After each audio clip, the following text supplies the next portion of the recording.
Remember when we all thought this? I gotta talk about the most popular critter theory out there right now, which is that Bor'dor isn't just some small town farmer or half-elf shepherd, that he is a polymorphed or somehow transformed sheepdog. Ah, those were simpler times. Hi, I'm Luna and I'm here to break down everything that happened in Critical Role, and boy was it a doozy. We kick off by meeting Evithorirriririr.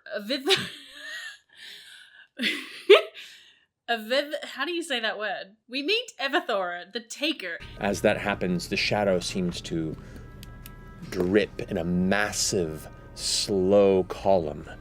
And from the tip of it, as it descends, you see that face emerge from it, grinning, smiling, pale gray, pointed, sallow, pulled tight against bone, if there was any. A shadow creature of some kind who we later learned was trapped in the stones of this land by an ancient Galdrashari called Omadua and released during the events of the apogee solstice. More on the Galdrashari later. Prism tells this creature that they don't really mind who they're working with as long as they can be teleported. However, this being has such a malevolent presence that they don't trust it, especially Denise. Look, we're just coming in here asking for a glass of water. Either you give us a glass of water or we'll take it from you.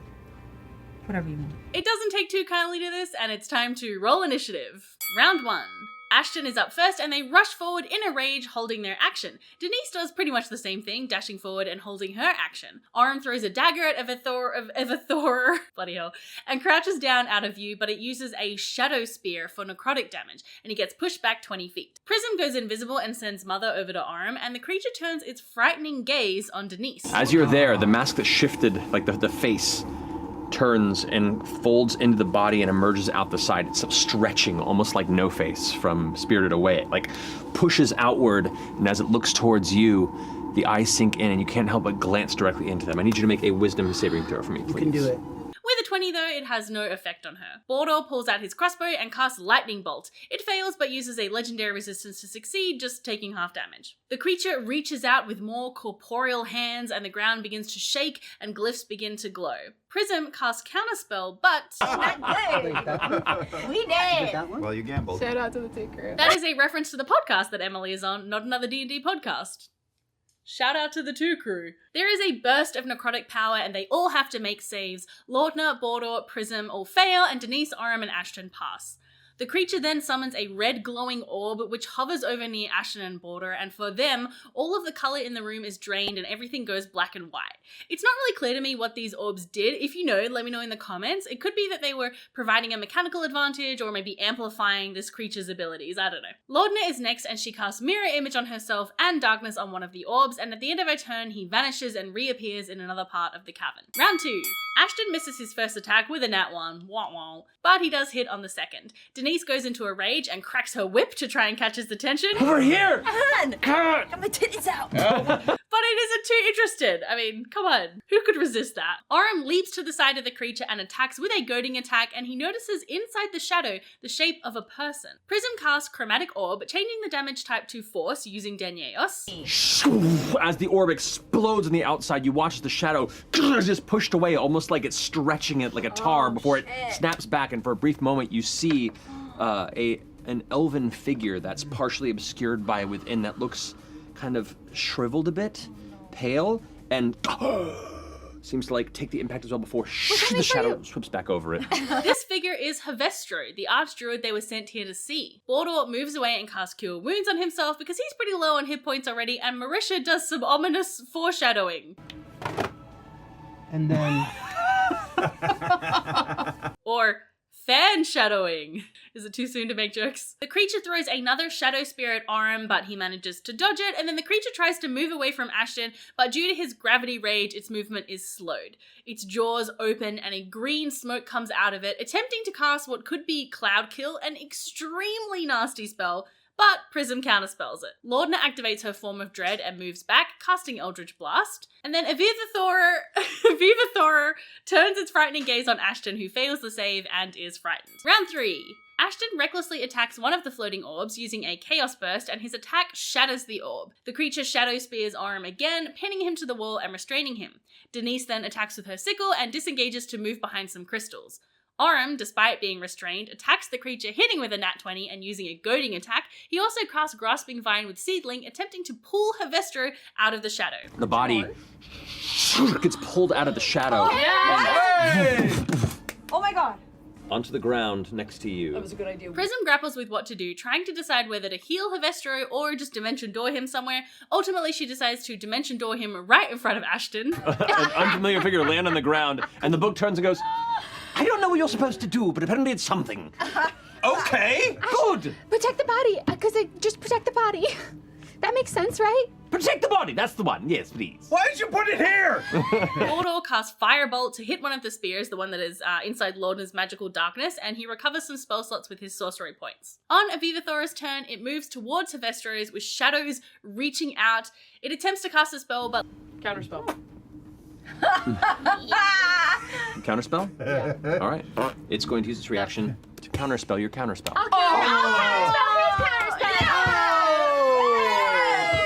counterspells for everyone.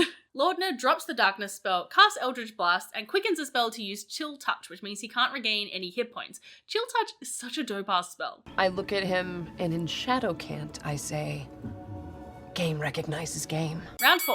Honestly, it's surprising we got a fight that goes to round 4. Normally they only last 2 to 3 rounds. The creature teleports to Hevestro and again attempts to grasp it, but Ashton picks him up and runs off with him. Denise takes one of her healing potions and feeds it to Hevestro and he coughs awake. He is a middle-aged elf with tattoos, black hair, and lavender eyes.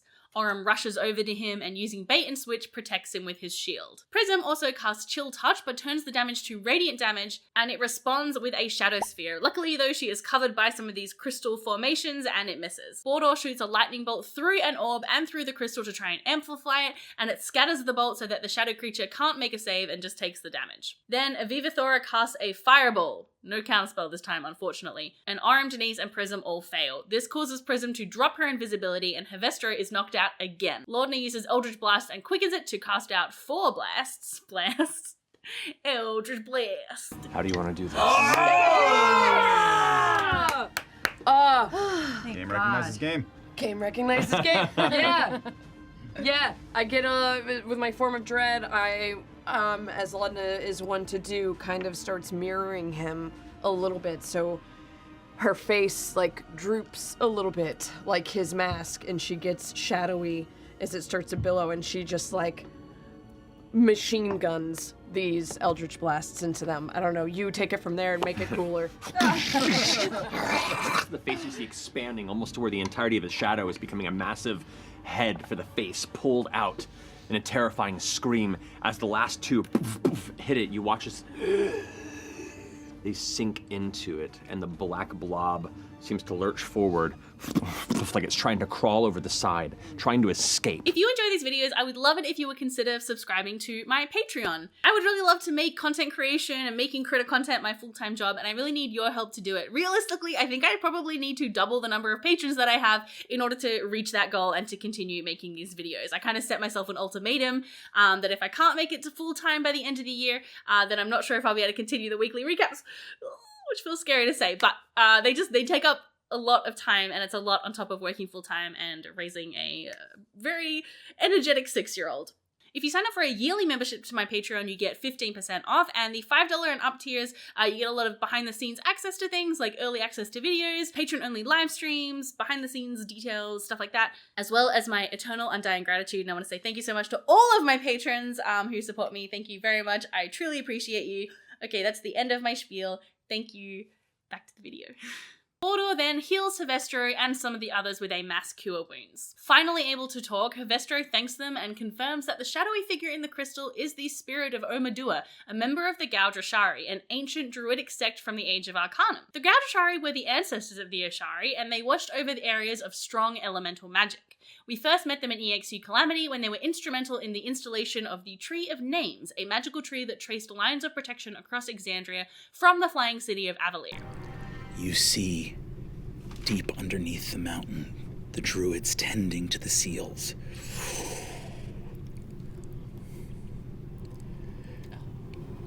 The Gaudrashari. The Gaudrashari built their temples here to tend to the work of the Wild Mother and the Dawn Father to seal these primordials away. We also learned from EXU that some of the earliest Gaudrashari were Genasi, just like Ashton. Evithorirriririr, I've totally lost it, was drawn to Omadua, and after they battled, she trapped him in the surrounding stones for a long, long time. This battle resulted in her being cursed, so she took efforts to be able to watch over this area and train others to safeguard it after the curse finally took her. Whatever imprisoning magic she used clearly came loose during the apogee solstice. And there is potential that this creature could return, since it's implied that they just sort of banished him for a while and didn't actually destroy him completely. Ashton asks Hevestro if there is any connection to the Hashari, and he says that there was once a small village called Tumalo, but about 50 years ago a charismatic leader called Efterin passed through preaching about restoring primordial powers to the world. He renamed the village Hashari, but it was destroyed during a ritual where they attempted to pull on the power of primordials. Of course, we know that Ashton was likely present at this event, and Efterin was probably his father. However, we didn't really get any more information. Like, we kind of already knew a lot of that stuff from the Hashari mask and whatnot, and we didn't get any information about how Ashton ended up in Bassaras. This does seem to confirm, though, that he was made a genasi by the effects of this ritual, since genasi can be made through exposure to a surge of elemental power through phenomena such as an eruption from the inner planes or a planar convergence. Unfortunately, since Belltail's teleported out at the end of this episode, it doesn't look like we're going to be visiting the Hashari site and learning any more from there, which kind of sucks. I wonder if we didn't have this quite climactic ending to this episode that potentially they might have gone there. I'm not sure. Hevestro also reveals that Aberdina was a surviving member of the Hashari who has since renounced those beliefs. And I really wish they had asked her about this when they saw her. She must have known Ashton's parents. She might have known Ashton. The group fill in Hevestro about what has happened with the apogee solstice, and they ask if he can help with transportation to the various places they all want to go.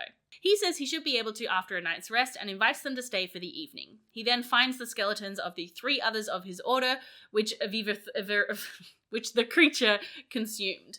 He excuses himself to lay them to rest. Bell's Hells settle down for the rest of the night, which leaves time for more character interactions. Yay! Denise pulls out Bor'dor's slingshot that she stole off of him last episode and offers it back to him, and as he goes to take it, she grabs his arm and twists it around his back. What more do you want from me? I don't know. I don't think you have a brother. Probably don't have a brother anymore. No, that's not what I meant. Don't try to make me feel bad. I'm immune to the feeling bad condition. She presses him for more details about his story, and he starts to get things kind of twisted, saying he's a sheep farmer. A sheep herder. No, he's actually a leather worker. Laudna asks him about how his healing magic seemed to have a divine bent to it. This is basically Marisha asking how he is a divine soul sorcerer. He maintains that he doesn't know where he got his magic from, and that maybe he got it from his mother, who was a follower of the Wild Mother. One day, many years ago, living on the Menagerie Coast, he got into a fight with some other kids, and he almost killed one of them with inflict wounds, and fearing that the town would unduly punish him, she took blame for the incident. Bor'dor's mother did. She maintained that if they kept their faith in the gods, everything would be okay, but of course it was not, and her faith in the gods was shattered. She told Bor'dor to run and cast vitriolic sphere on herself as the guards swarmed her, and he ran. But soon I caught the attention of people around me. People who were connected, who were powerful. And I found a community. And I was asked a very simple question, which you all have been asking this entire time. Do I believe in the gods? And that what they do is good? And I did not.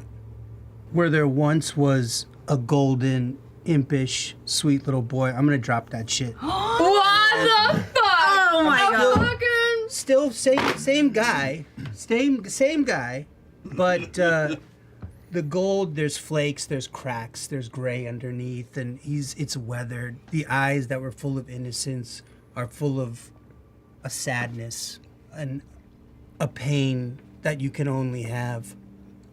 Orem recognizes it as a pain you can only have after having suffered great loss. And he's finally stands up to his full 6'4.5" height. He then casts vitriolic sphere onto the shard of residuum that he's been carrying, and acidic liquid explodes everywhere over all of them. Prism falls unconscious as Bor'dor yells, "I saw you, you were there, you killed my friends in Marquette," revealing that he was at the Malleus Key site. And they roll initiative. Shout out to these people who called it, that he was with the Ruby Vanguard. I honestly did not believe it, and my condolences to all of us who thought there was going to be a fun polymorph dog reveal. I actually can't wait to hear what Utkarsh thought about that theory on Foresighted Dive. Surely He's heard of it. Bor'dor turns to run and Orym drags Prism away from the acid, giving her a healing potion and using bait and switch to protect her. Ashton goes into a gravity rage and smashes his hammer into Bor'dor, knocking him prone. Denise grapples him, holding him down on the ground. I mean, really, he has no chance at this point. Bor'dor attempts to polymorph into a hummingbird, but Laudna counterspells, and Bor'dor is crying now, saying, you know, just finish it. He has no hope left. He has nothing else. And Laudna steps forward. As I slowly step forward, Laudna's body starts to elongate as branches start to erupt from her body. You see her eyes start to stretch and just go dark.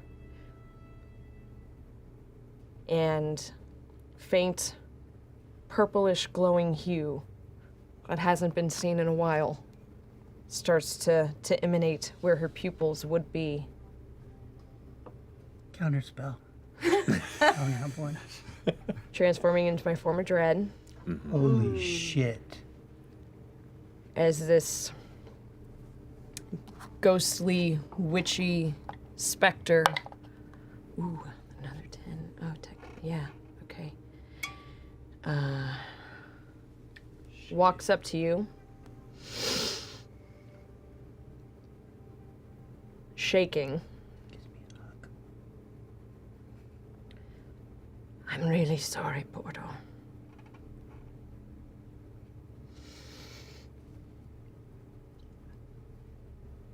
I just can't stand having anyone else betray me. I'm gonna reach out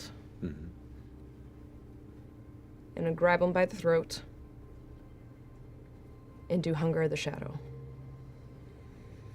What is that? You're about to find out. Oh, shit. Hunger of the Shadow appears to be a homebrew spell that we don't know the mechanics for.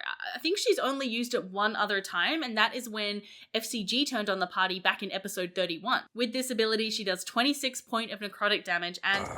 Laudna. Thank you. As you delight in the momentary satiation, the almost delicious grasp of vengeance here, the only thing you hear in the back of your mind is ooh, ooh, ooh, ooh. Given Matt's reaction to her casting this and the presence of this heartbeat, which has signaled the presence of Delilah in the past, I think it's a safe assumption that using this ability somehow feeds or powers Delilah. I mean, it is called Hunger of the Shadow after all, and what is Delilah if not Laudna's shadow? Denise says they should try and keep him alive so that they can learn more about lewdness from him, but Prism, after taking more acid damage from his spell, is so angry about the betrayal that she punches him, forcing him to fail 2 death saves. Ashton drops their rage and turns Prism away from Bor'dor. The rest stand, looking to Laudna as she continues to suck his life out. Laudna, you can do anything you want, but 15 feet away, in your view, you see Orym, you just see this. She flashes through all of the trauma in her life, all of the things that have happened, and standing over Bor'dor's body, she feels a sense of control and casts Wither and Bloom. Wither and Bloom. I'm just gonna use just the last bit of necrotic Oh, boy. energy that I have to just continue to suck the life force. Said it's barely even Laudna there anymore. It is whatever part of her that she was hoping was dormant this whole time. But the world has just broken her here recently. Well, Laudna, how do you want to do this? I wish there was a trap door that I could slide under. There is, but Matt has it. Oh my god, I hate deserve this. it. No. I brought it on myself. But I love you. It was very fun.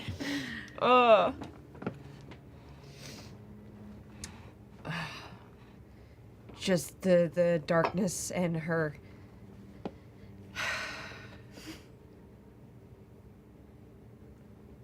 for I don't know, she just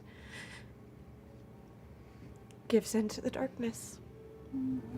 Oof, this was really rough. It's clear Marisha was really grappling with staying true to how this would have impacted Laudna and how she would respond, and also grappling with, like, not wanting to murder the PC of her IRL friend. Laudna has become really untethered without Imogen, and her attempts to compartmentalize her grief have certainly not worked. Once Bor'dor dies, Ashton walks over to Laudna and gently leads her away, and Orym, standing over Bor'dor's body, takes out the locket that he took from the body of a Ruby Vanguard soldier at the Malleus Key site, a locket that he took to remind himself that these are people, and Reaches into his belt and pulls out the locket that he took from someone he killed by the Malleus Key. Mm-hmm. Took it as a reminder because he felt bad for it. We're at war. He tosses the medallion out onto the body.